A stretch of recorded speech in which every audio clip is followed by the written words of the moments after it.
आज एक और पत्र है नारायणी भगवान के द्वारा लिखा हुआ, उसको पढ़ रहे हैं। बोला गया है कि श्रेष्ठता का अभिमान नहीं होना चाहिए। श्रेष्ठता का अभिमान अज्ञान है। व्यक्ति बहुत चीज़ों का अभिमान करता है, लेकिन मैं बड़ा श्रेष्ठ हूँ, मैं बहुत अच्छा हूँ, इस बात का वो अभिमान करता है। उसको पता ही नहीं चलता कि ये मेरा अभिमान है। वो बोलता है ये तो सच बात है ना, मैं तो अच्छा हूँ, मैं तो सही हूँ। तो और किसी प्रकार का अभिमान है, उससे बचने के लिए तो मनुष्य कोशिश भी करता है, लेकिन श्रेष्ठता का अभिमान उसकी तरफ उसका ध्यान ही नहीं जाता और उससे बचने का वो प्रयास नहीं करता। गुरु हमारा ध्यान उस तरफ दिलाते हैं। भगवद गीता में भगवान कृष्ण ने इस बात के ऊपर ध्यान दिलाया कि श्रेष्ठता के अभिमान का त्याग ही होना चाहिए, वरना मनुष्य को ये अहंकार तो बहुत डुबो देता है। किसी भी प्रकार का अहंकार उसको डुबोएगा, किसी भी प्रकार का अहंकार उसको नुकसान पहुंचाएगा, लेकिन ये उसके अंदर छिपा रहता है और उसको पता ही नहीं चलता है इस बात का। जैसे बीमारी है और पता ही नहीं कि हमारे अंदर बीमारी है, और जब वो बिल्कुल लास्ट स्टेज आती है तो पता चलता है, तब तक उसको क्योर नहीं कर सकते। तो ऐसे श्रेष्ठता का अभिमान है, पता नहीं चलता है, बिल्कुल अंत में अगर पता भी चलता है तब तक आपको इतनी देर होती है कि आप उसके इतने यूज्ड टू हो जाते हो कि आप उसको दूर भी नहीं कर पाते, आपका समय निकल जाता है। सतगुरु की कृपा से हम बच जाते हैं, किसी भी उम्र में आएंगे और हम बच जाएंगे गुरु की कृपा से। तो श्रेष्ठता का अभिमान रखना भी अज्ञान है। हर प्रकार के अज्ञान को जाना, लेकिन ये भी एक प्रकार का सबसे बड़े में बड़ा अज्ञान है। इस अज्ञान से अपने को बचाना है। जिसने अपने को इस अज्ञान से बचा लिया, वो बहुत और बातों से बचा सकता है। और ये बिना गुरु की कृपा के, बिना गुरु की सहायता के, बिना गुरु के ज्ञान के, बिना गुरु को सहयोग दिए इससे छुटकारा पाना बहुत मुश्किल है, नहीं हो सकता। दृष्टांत बड़ा सुंदर एक चलता है सत्संग में कि एक स्त्री थी, उसका बड़ा सा घर था और चारों तरफ बड़ा सा लॉन था, जगह थी चारों तरफ, खूब जैसे ऐसी कोठी थी उसकी बहुत बड़ी सी, बड़ा सा गेट था। तो एक बार उसके घर में बिल्ली मर गई। अब जब बिल्ली मर गई, उसने देखा अरे बिल्ली मर गई है, चलो उठा के इसको दूर डाल आती हूँ। तो उसने उस बिल्ली को किसी कपड़े में कहीं ऐसे लपेटा, किसी उसमें थैले में डाला और आराम से उसको उठा के ले गई। कि मरी हुई बिल्ली को कोई बहुत वज़न थोड़ी होता है, छोटी सी होती है। उसने उसको उठाया और वो लेके गई कि चलो घर से बाहर निकाल के कहीं दूर, नदी बहती है वहाँ या कहीं ऐसे तो छोड़ा। जल्दीबाजी में वो अपने घर का बड़ा सा गेट जो था उसका खुला रह गया। घर तो अंदर से लॉक किया और गेट खुला रह गया।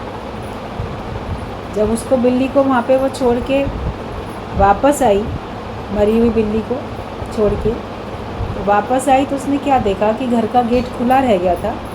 तो कोई बीमार ऊँट था, वो उसके गेट से अंदर दाखिल हो गया था और उसके घर के अंदर लॉन में बीमार था, वो वहाँ मर गया था। अब ऊँट मरा पड़ा है अंदर। तो सोच में पड़ गई कि बिल्ली को तो मैं आराम से उठा के फेंक आई, अब इस ऊँट को मैं कैसे फेंक के आऊँ। ऊँट को क्या अकेले उठा के ले जाना पॉसिबल है? किसी के भी वश में नहीं है, किसी भी मनुष्य के वश में नहीं है कि मरे हुए ऊँट को वो अकेले उठा के ले जाए और कहीं उसको छोड़ के आए। तो इसके लिए तो उसको बहुत लोगों की सहायता लेनी पड़ी। इसका सिद्धांत बहुत अच्छा है कि हमारे पास पहले जीव भाव में हम होते हैं तो वो अहंकार होता है, लेकिन गुरु के ज्ञान से हमारा जीव भाव वाला अहंकार मर जाता है, समाप्त हो जाता है। कि वाकई इस नश्वर शरीर का क्या अहंकार करें, नश्वर माया का क्या अहंकार करें, नश्वर पदार्थ हैं, नश्वर ही सब प्राणी हैं, इनका क्या अहंकार करें। जिन जिन बातों पे मनुष्य अहंकार करता है, अपने धन पे, अपने सुंदरता पे, अपने विद्वता पे, अपने कुल परिवार पे, जाति पे, जाने किस किस पे अहंकार करता है व्यक्ति, पद पे, तो वो तो ज्ञान से आपका जल्दी ही समाप्त हो जाता है। क्योंकि वो जीव भाव से लागू है। तो उसको तो हम ज्ञान सुन के हमें इतनी ताकत आ जाती है कि उसको अकेले हम दूर कर सकते हैं। और जीव भाव वाले अहंकार को तुम्हें खुद ही दूर करना पड़ेगा अकेले, कोई दूसरा नहीं कर पाएगा। जो मैं हूँ और मैं ऐसा मैं वैसा, उसके लिए तो आपको खुद ही प्रयास करना पड़ेगा, खुद ही पुरुषार्थ करना पड़ेगा। जीव भाव वाला अहंकार गुरु तो आपको इशारा करेगा, मगर जब तक तुम उसको खुद दूर ना करना चाहो तो वो दूर नहीं हो सकता। तो वो दूर हो जाता है। जैसे कि बिल्ली मर गई, आपने उसको दूर छोड़ा, मरी बिल्ली फेंक आए कहीं, तो ये अहंकार जो जीव भाव वाला था ये भी नष्ट हो गया और इसको हम कहीं दूर फेंक देते हैं, जैसे मेरा इससे कोई वास्ता नहीं है। लेकिन जो श्रेष्ठता का अभिमान आ जाता है, ज्ञानी पने का अभिमान आ जाता है, मैं ब्रह्मज्ञानी हूँ, मैं विद्वान हूँ, मैं श्रेष्ठ हूँ, तो अज्ञान वाला अहंकार तो निकल गया, उसको आपने खुद छोड़ दिया। लेकिन ज्ञानी पने का अहंकार जो आया, मैं बड़ा सत्कर्मी, बड़ा ज्ञानी, विद्वान, श्रेष्ठ, ये अहंकार जब आया, इसको आप अपने आप से नहीं हटा सकते। जीव भाव वाले अहंकार को तो आप ही को हटाना है, अकेले हटा सकते हो। लेकिन श्रेष्ठता के अभिमान को, ज्ञानी पने के अभिमान को, मैं बड़ा अच्छा हूँ, मैं सत्कर्मी हूँ, इस अहंकार को आप अकेले नहीं दूर कर सकते। इसके लिए कई लोगों की सहायता लेनी पड़ती है, निराकार परमात्मा से भी प्रार्थना करनी पड़ती है, साकार गुरु की आज्ञा में चलना पड़ता है, गुरु की बात माननी पड़ती है, गुरु का सहयोग लेना पड़ता है। साथ साथ ज्ञान के विचार अपने अंदर रखने पड़ते हैं, सारी साध संगत उसका और सारी सृष्टि का हमें उसके लिए सहयोग चाहिए होता है, सबका आशीर्वाद चाहिए होता है। वो तब मिलेगा जब सबके आगे आप नम्रता करो। कोई आपको आशीर्वाद कब देगा? जब आप उसके आगे झुकोगे, जब आप उसके आगे नम्रता करोगे। तो हमें सबके आगे नम्रता भाव में रहना है, वरना श्रेष्ठता का अभिमान तो निकल आएगा। ये तो मेरे से कम सुंदर है, मैं इसको क्यों, ये तो मेरे से कम पढ़ा लिखा, ये मेरे से कम पैसे वाला, ये मैं तो उच्च कुल का हूँ, ऊंची जाति का हूँ, मैं ऐसा हूँ, ऊंचे पद वाला हूँ, मैं ऑफिसर हूँ, ये तो चपरासी है।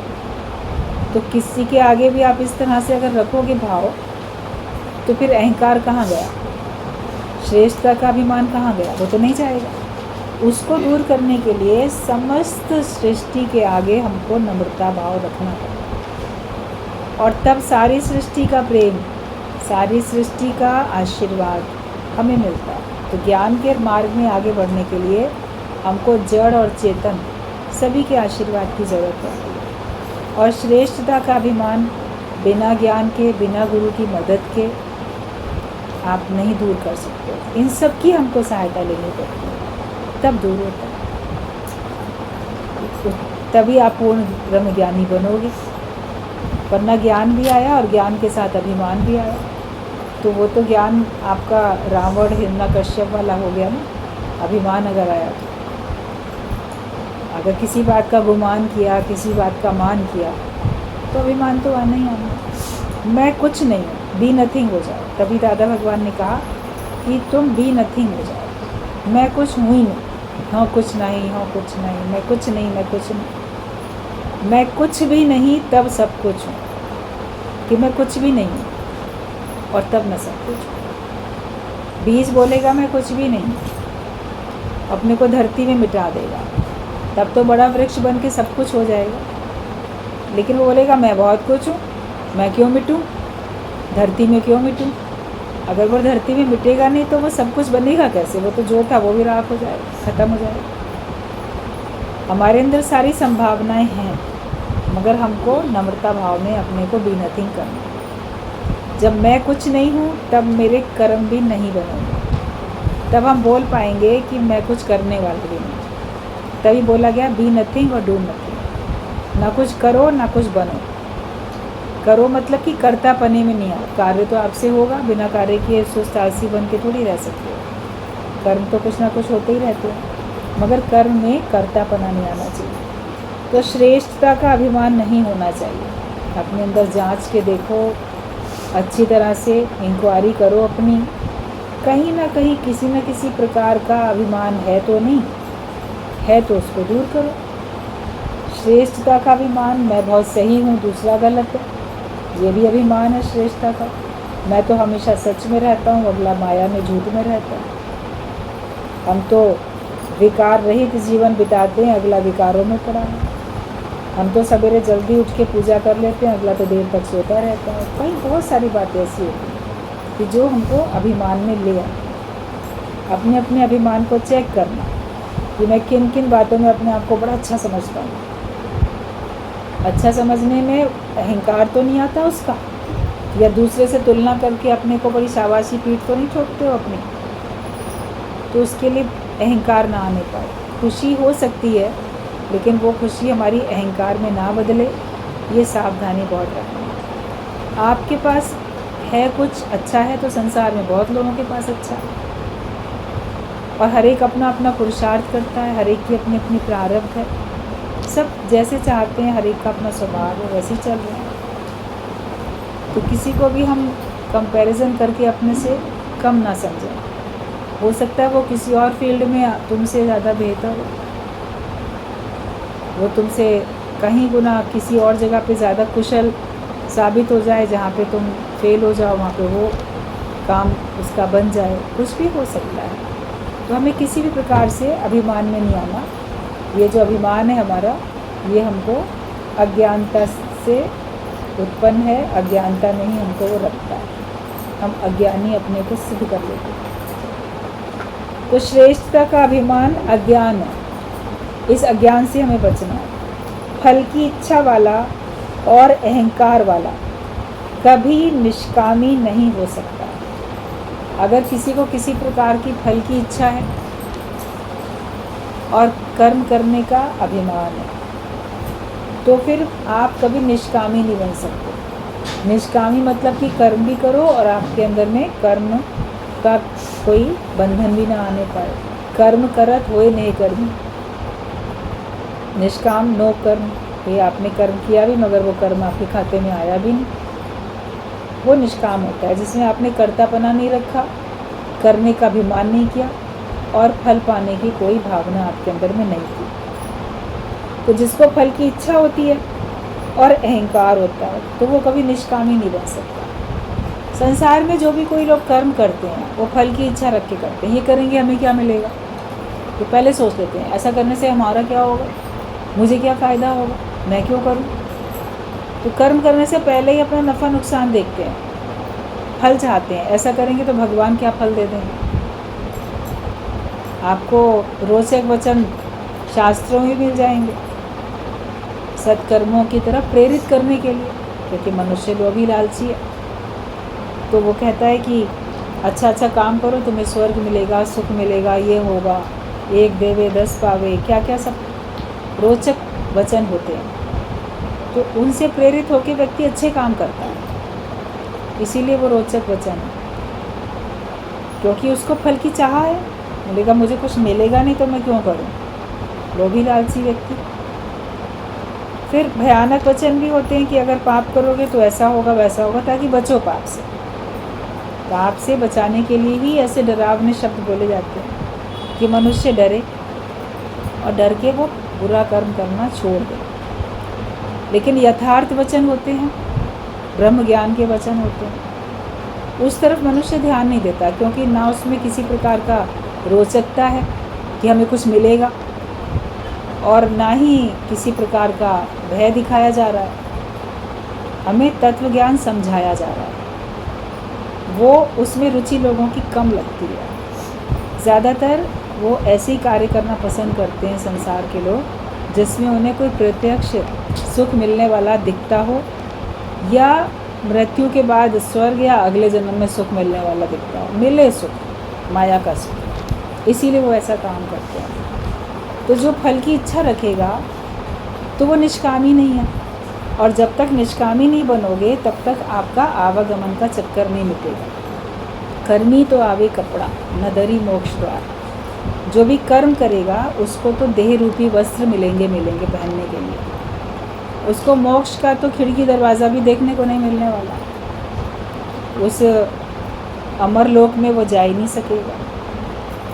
अब कर्म करते रहोगे फल की इच्छा से, तो कहाँ से आपको मोक्ष मिले, कहाँ से आपका आवागमन का चक्कर छूटे। गुरु ज्ञान दे के हमको निष्कामी बनाते हैं कि करते जाओ, कर्म करने में तुम्हारा अधिकार है, तुमको कर्म सहित भगवान ने दुनिया में भेजा है कि तुम कर्म करो, लेकिन फल की इच्छा नहीं है। ये भगवान ने समझा दिया।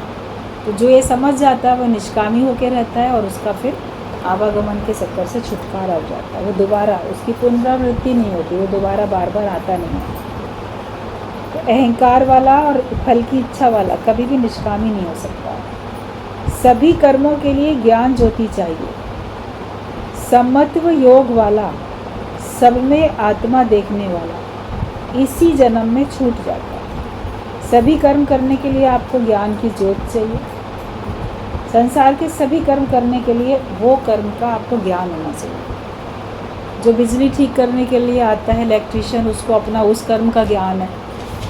जो प्लम्बर आता है आपका नल ठीक करने, फिटिंग करने, उसको उसका ज्ञान है। कारपेंटर को अपने कर्म का, बढ़ई को देखो, कारपेंटर को अपने कर्म का ज्ञान है। हर एक को, मजदूर मिस्त्री हैं, और भी जितने भी जो भी कर्म आप करते हैं, या जिस जिस व्यवसाय में कोई लगा है, तो वो कर्म करने के लिए उसको उसका ज्ञान है ना, तब तो कर पाता है। कुम्हार को भी पता है कि कैसे मिट्टी के बर्तन में बनाऊंगा, कैसे मिट्टी के खिलौने में बनाऊंगा, तो उसको उसका ज्ञान है। बिना ज्ञान के तो वो भी नहीं कर सकता। एक साधारण कोई सा भी कर्म बिना ज्ञान के नहीं हो सकता। इसलिए कहा गया हर कर्म करने से पहले ज्ञान ज्योति की ज़रूरत पड़ती है। तो एक संसार के भी जो भी कर्म है उनके लिए उस हिसाब से ज्ञान है, और अपने को मुक्त करने के लिए ब्रह्म ज्ञान है। ज्ञान तो चाहिए, बिना ज्ञान के तो आप नहीं कोई भी कार्य कर सकते हैं। क्या चाहते हो उसी प्रकार का ज्ञान लोगे।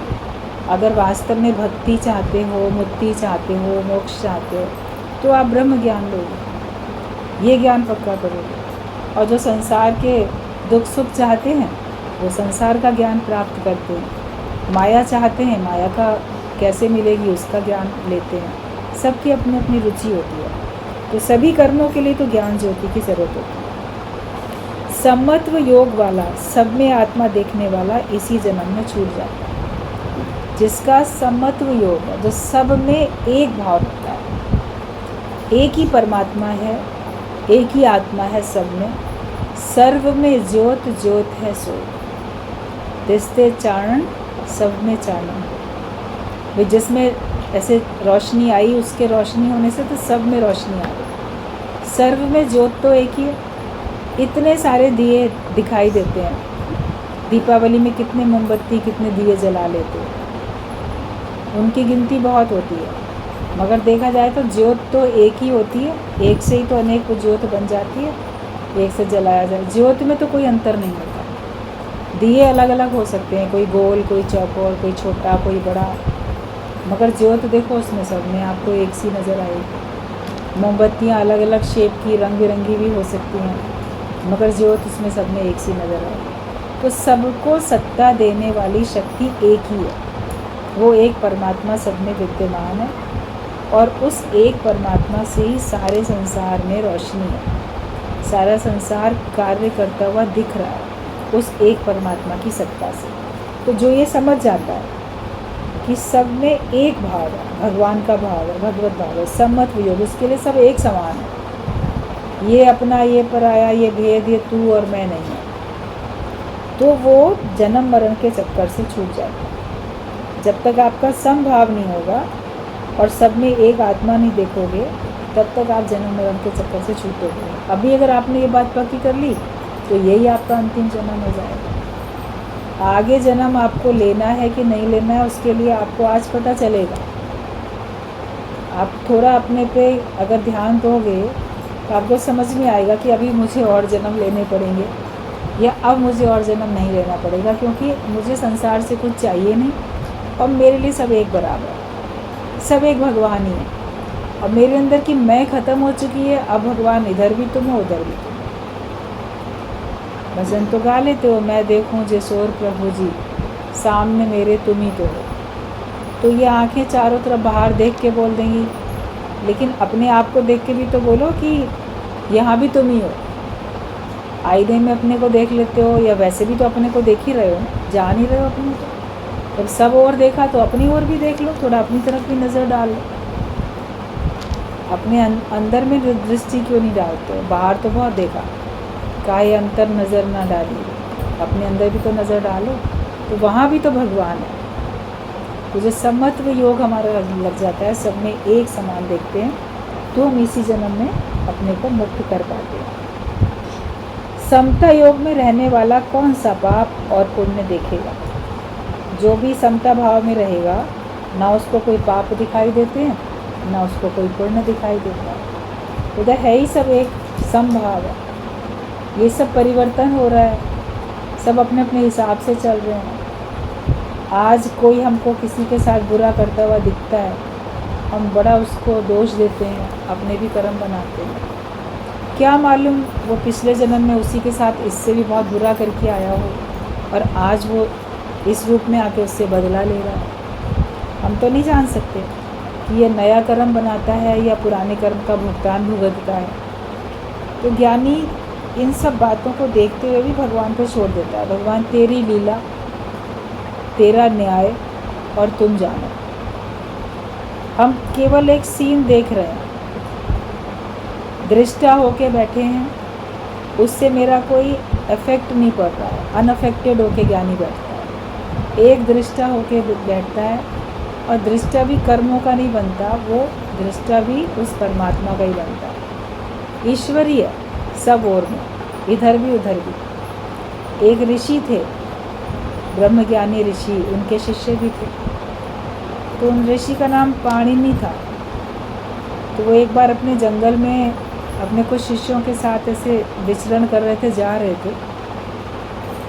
अचानक से घात लगा के एक शेर हमला कर देता है, और वो उन ऋषि को अपने मुंह में पकड़ लेता है कस के, और घसीट के लेके जाने लगता है। वो शेर कई दिन से भूखा था, उसको चलो कुछ और नहीं मिला, इन्हीं को ही पकड़ लिया।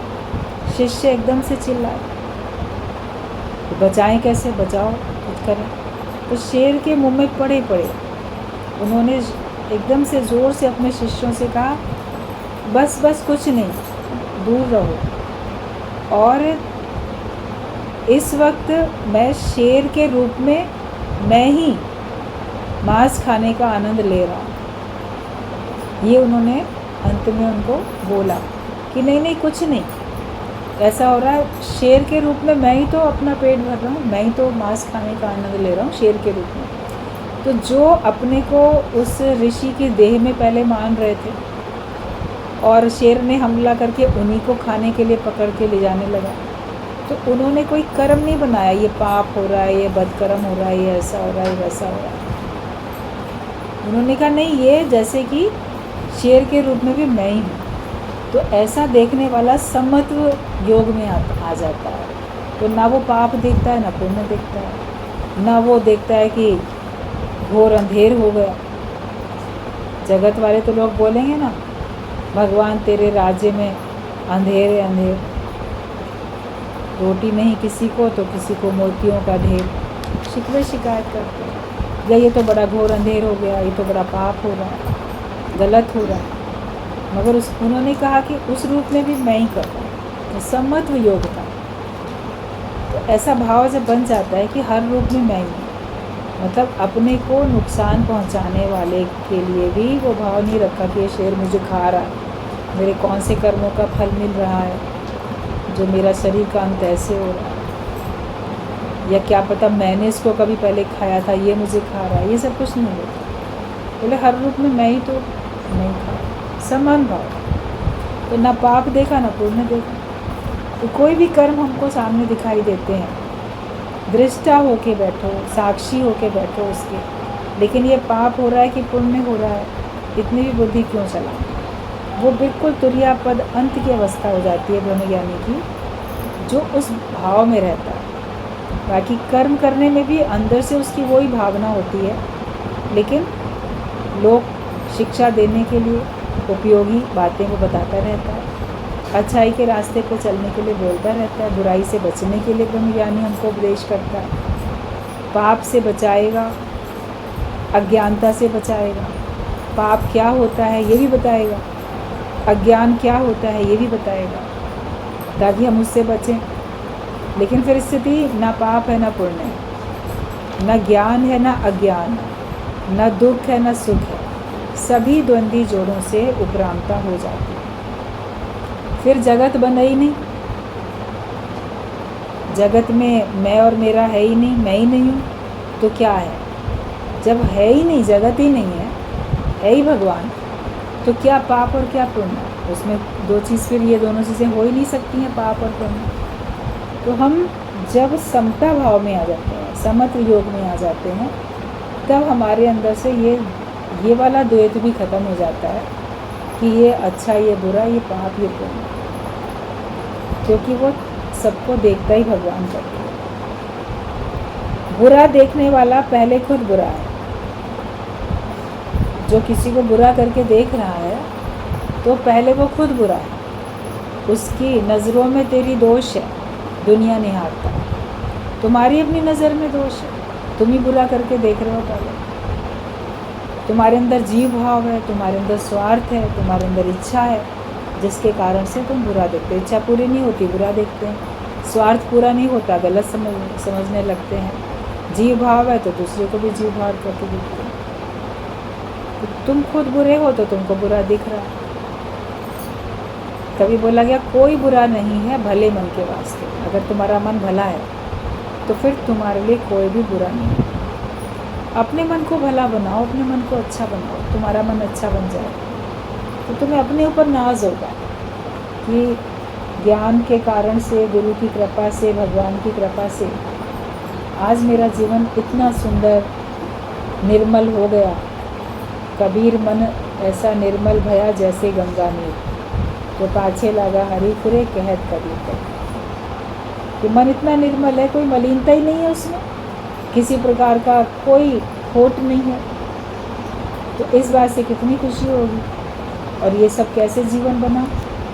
तो ज्ञान से बना, ज्ञान गुरु से मिला, गुरु से भगवान ने भेंट करा दी। सब कृपा है हर एक की। अपने ऊपर कृपा करनी भी गुरु ने सिखाई कि अपने शत्रु मत बनो, अपने मित्र बनो। बार बार गुरु हमको टोकता है, जब जब हम अज्ञानता में जाते हैं तो गुरु टोकता है, कम से कम अपना नुकसान तो नहीं करो। तुम्हारा मानव जीवन व्यर्थ जाता है, तुम्हारी शक्ति व्यर्थ जाती है। चिंताएं करने से तुम्हारी सुंदरता खत्म होती है, तुम्हारी बुद्धि खत्म होती है, और इच्छा रखने से तुम्हारे अंदर में ही तनाव उत्पन्न होते हैं। अपना तो नुकसान नहीं करो, अपने को तो शांत, अपने को तो शीतल बना के रखो, ताकि हम अपने मित्र बने। ये बार बार गुरु हमको समझाते रहते हैं। बुरा देखोगे तो तुम्हारे अंदर बुराई आएगी, बुरा नहीं देखो। कोई पाप करता है कि पुण्य करता है ये भी नहीं देखो। बोलो हर एक का अपना अपना हिसाब किताब है। इसीलिए शुरू में गुरु समझा देते हैं, जो करेगा सो भरेगा, तू क्यों भरे उदास। कबीर को भी अगर लगा देखने में तो उसने भी ये बात बता दी, कबीरा तेरी कोठरी गल कटियन के पास, जो करेंगे सो भरेंगे, तू क्यों भय उदास। जो जैसा करेंगे वैसा भरेंगे, तुमको उदास होता है। तुम अपने कर्मों के जिम्मेदार हो। अपने आप को देखो, अपने को क्या इस जन्म में मुक्त नहीं करना चाहते हो? अपने को इन्हीं बातों में उलझा के मनुष्य सुंदर जन्म क्यों बर्बाद करना चाहते हैं? जब हमको अपने उद्धार की चिंता हो जाएगी तो हम दूसरा देखना, दूसरे के बारे में विचार करना बंद कर दें, क्योंकि तब हमको लगेगा कि मेरे पास पता नहीं कितना समय है। कोई कह सकता है कि उसके पास आगे कितना आयु है? आज है तो अभी नहीं, सुबह है क्या पता शाम तक ना रहें, क्या पता अगले ही पल ना रहें, कौन जाने कल की खबर नहीं पल की। तो जो हमको समय मिला वो हम मुक्त होने के लिए पुरुषार्थ करें और मुक्ति का निश्चय करके जीवन मुक्ति का आनंद लें। ये जीवन आनंद से बिताओ, सुख से बिताओ, खुशी से बिताओ, मुक्त होके जियो। उसमें आपको जीने का आनंद आएगा, खुशी मिलेगी उससे। तो बुरा हमें देखना नहीं है, क्योंकि बुरा देखने वाला पहले खुद बुरा है। कृष्ण का एक एक कर्म निष्काम कर्म है। उन्होंने एक एक जो कर्म किया देखने में आया कि अपने स्वार्थ के लिए किया। रुक्मणी का हरण लगेगा, हाँ इन्होंने अपने सुख के लिए किया, मगर वो भी उनका निष्काम कर्म। 16,000 राजकुमारियों से विवाह किया तो कोई सोचेगा अपने सुख के लिए किया, मगर वो भी उनका निष्काम कर्म। जो भी कुछ किया, बचपन में मक्खन चोरी किया, नाचा गाया, सब निष्काम कर्म। उन्होंने कुछ भी जो किया है वो अपने स्वार्थ के लिए नहीं किया। कहीं कंस को मारते हुए भी दिखे, राक्षसों का बचपन में वध भी करते हुए दिखे, तो भी वो निष्काम है। ये नहीं कि अपना जान बचाने के लिए कर रहे हैं। देखने में आया अपनी जान बचाते हैं, लेकिन वो भी उनका दूसरों को उद्धार करना है, उन राक्षसों का उस शरीर से उद्धार करना है। तो ये उन्होंने किया। तो कृष्ण का बचपन से लेके, जन्म से लेके अंत तक उनका हर कर्म निष्काम कर्म। तभी वो उन्होंने कहा कि मेरा जन्म दिव्य, मेरा कर्म दिव्य।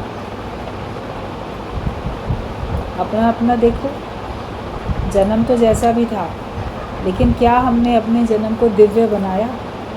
कर्म पहले कैसे भी थे, लेकिन अब हमने अपने कर्मों को दिव्य बनाया क्या? अब अपने कर्मों को दिव्य बनाओ, दिव्यता प्रदान करो उसमें। भगवत भाव से ही सारे कर्म होने चाहिए। तो अपने सारे कर्म, एक एक कर्म हमारे निष्काम कर्म हो जाए। तुम ब्रह्म की हत्या करके अपना शरीर दिखाते हो, तभी बोलते हो मैंने दान दिया, सकाम कर्म किया तो भगवान ने, दिलाया तो भगवान ने। तो जैसे हमने भगवान की हत्या कर दी, अपना शरीर आगे रख दिया कि मैंने किया। तुमने कहाँ किया? अगर भगवान की सत्ता नहीं होती, भगवान की शक्ति नहीं होती, तो तुम कैसे कर सकते? तो जो ब्रह्म ज्ञानी होता है, वो जो ब्रह्म को जानता है, वो ब्रह्म को ही आगे रखता है, भगवान को ही आगे रखता है। वो ये नहीं कहता कि मैंने किया, वो कहता है परमात्मा तुम ही करने वाले हो, तुम ही शक्ति देने वाले, तुम ही प्रेरणा देने वाले, तुम ही ने किया। तुम्हारी अगर मर्जी नहीं होती तो कुछ भी नहीं कार्य हो सकता था। वो हमेशा भगवान को आगे रखता है। तो हमें अपने शरीर को पीछे करके भगवान को आगे रखना है। और संसार में लोग क्या करते हैं, जैसे ब्रह्म हत्या करके बैठे हैं, मतलब उसको भूल के बैठे हैं, उसको मिटा के बैठे हैं, और अपना दिखाते हैं मैं हूँ, मेरा ये नाम है, मैंने किया। सब अपना अपना नाम बड़े बड़े बैनर पे छपवा के लिखा के दिखते हैं, इसने ये बनवाया, इसने ये दान दिया, इसने ये किया। तो कराया तो सब भगवान ने, तुमने नहीं किया। इतनी अच्छी सृष्टि भगवान ने बनाई है, लेकिन वो कभी नहीं बोलता है कि मैंने सृष्टि बनाई। भगवान ने कहीं अपना नाम नहीं लिखा, कहीं नहीं बोलता, मनुष्य ही बोलता रहता। अंदर फीलिंग आई माना कर्म लिख गया। कहते कि अगर तुम्हारे मन में भी फीलिंग आ गई कि मैंने किया, तो वो कर्म तुम्हारे खाते में लिख गया। जो जाने मैं कुछ करता, तब लग गर्भ जून में फिरता। केवल मन में जान रहा है कि मैंने किया, बोल भी नहीं रहा किसी को, अहंकार से बता भी नहीं रहा। गुप्त दान किया हमने, तो गुप्त रूप से मदद की, किसी की इतनी बड़ी मदद कर दी, उसकी जॉब लगवा दी, या उसका कुछ और भारी मुसीबत का काम बना दिया, उसको बिना बताए। तो लोग सोचते हैं हमने गुप्त रीति से देखो कितने लोगों की मदद कर दी, मगर अंदर तो जान रहे हो ना मैंने किया, तो भी तुम जन्म मरण के चक्कर में जाओगे, क्योंकि मन में तो फीलिंग आई गई ना कि मैंने किया। आपने उस व्यक्ति को नहीं बताया, लेकिन आपको खुद तो पता है ना मैंने किया। तो जो ये अंदर से जान रहा है कि मैंने किया, तो भी वो जन्म मरण के चक्कर में जाएगा। तो जो मुख से भी नहीं बोलता और अंदर से भी नहीं महसूस करता कि मैंने किया, लोग अगर जान भी जाते हैं, उसको क्रेडिट देते हैं, उसकी प्रशंसा करते हैं, तो वो कहता है नहीं मैंने नहीं किया, भगवान ने किया। भगवान ने कराया हमारे ज़रिए, उसने हमको एक माध्यम बनाया। करते हो तुम कन्हैया, मेरा नाम होगा, कि भगवान करते तो तुम ही हो, लेकिन नाम मेरा होगा। तो मेरा नाम ना हो, भगवान का ही नाम होना चाहिए। जो भक्त है वो ऐसे ही बोलता है, इसीलिए उसके खाते में कोई कर्म नहीं आता। हम भी अगर भगवान को आगे रखेंगे तो फिर हम कर्मों से बचेंगे। कर्मों के खाते से अगर खाली हम कर पाए अपने आप को इस जन्म में, तो फिर हमारा आवागमन का चक्कर फिर नहीं रहता। और अंदर अगर फीलिंग भी आई तो माना कर्म तुम्हारे खाते में लिख गए। बाहर की सज़ा बाद में मिलेगी, लेकिन अंदर उसी टाइम सज़ा मिलती है। बाहर से जो आपने कर्म किया है उसका पनिशमेंट चाहे बाद में मिले, लेकिन अंदर से जो तुमने किसी के लिए बद्दुआ दी, बुरा सोचा या अहंकार में आए, तो अंदर से तो आपको तभी सज़ा मिलती रहती है। आपका अंदर मन डरता रहता है, या तो अहंकार करता रहता है, या तो या कुढ़ता सड़ता रहता है, जलता रहता है, दुखी होता रहता है। तो अंदर से तो पनिशमेंट तुमको मिल ही रहा है। जिसका अंदर वाला स्थिर नहीं है, जिसका अंदर वाला शांत नहीं है, तो वो अंदर अंदर तो खुद ही सज़ा भोग रहा है ना, क्योंकि उसने अंदर मन से कर्म किए बुरे, तो मन से ही उसको अंदर से फल भी मिल रहा है। उसी हिसाब से वो सोच रहा है। बाहर के कर्मों का भी दंड मिलेगा, वो बाहर से दिखेगा, और जो अंदर से बुरे कर्म किए उसका दंड अंदर से मिलता है। कभी मनुष्य बाहर से बड़ा सुखी दिखता है, धन दौलत, घर, नौकर, ये वो, पैसा, सब, अंदर अंदर बहुत दुखी है। किसी से कह भी नहीं सकता कि मैं दुखी हूँ। लोग बोलेंगे काय बात के दुखी हो तुम, इतना सारा कुछ तुम्हारे पास है, मगर अंदर मन में चैन नहीं है। किसी बात पे कलह क्लेश है, किसी बात पे घुटन है, किसी बात पे परेशानी है। तो ये सब चीज़ें अंदर की जो होती हैं, तो मन भी भोगता है और तन भी भोगता है। तो ना मन से बुरे काम करो, ना तन से बुरे काम करो। कर्म हो तो अच्छा हो, और अच्छे कर्म का फिर अभिमान ना हो कि वो भगवान तुमने कराया। बुरे कर्मों के लिए नहीं बोलना कि भगवान तुमने कराया। चतुर चालाक है ना व्यक्ति, बुरे कर्म करके बोलेगा कि भगवान तुमने कराया। अर्जुन भी भगवान से पूछता है ये पाप हमसे कौन कराता है। जब सब कर्म आप ही करते हो तो ये पाप हमसे कौन कराता है। तो अर्जुन ने कहा है कि तेरी इच्छा तेरे से पाप कर्म कराता है। जो तू अपने को जीव बन के बैठा है, कुछ भी इच्छा करता है, वो तुमसे पाप कराती है। जो इच्छा रहित हो जाता है वो कुछ भी नहीं करता, फिर उससे काम अच्छे होते हैं। इच्छाएं तुमको गलत कामों में भी लेके जाएंगी। अच्छा कर्म भी कराएंगी तो उसका अभिमान करा के गलत हो गया, अच्छे में भी तो बुरा शामिल हो गया। हर कर्म में दोष है, सत्कर्म में भी दोष है, क्योंकि उसमें आपको अहंकार आया, ये दोष होगा। केवल ज्ञान ही निर्दोष है। जिसको ब्रह्म ज्ञान हो जाता है, आत्मा का ज्ञान होता है, वो निर्दोष होता है। फिर वो जो भी कुछ कर्म करता है वो दिव्य कर्म हो जाता है। तो अपने कर्मों के प्रति बड़े सुजाग रहो, सावधान रहो। अपनी अंदर की निश्चयात्मक बुद्धि, निश्चयात्मक स्थिति अपनी देखो, वृत्ति अपनी देखो। कभी भी अभिमान में नहीं आए। एक अहंकार जब निकल जाए, सब विकार खुद ब खुद निकलते हैं। अगर एक अहंकार आपका छूट गया तो बाकी भी विकार आपके छूट जाएंगे, वो भी आपको अपने में चंगुल में नहीं फंसा सकते। लेकिन मैं हूँ, ये अहंकार है, और मैं से जुड़ा फिर सारे विकार। मेरा है, मुझे चाहिए, किसी भी तरीके से मेरे को सुख चाहिए, तो ये सब आपको गलत रास्ते पे लेके जाता है। अभिमान से बचो तो भगवान हमको मिल जाएंगे, इसी जन्म में हम मुक्त हो जाएंगे।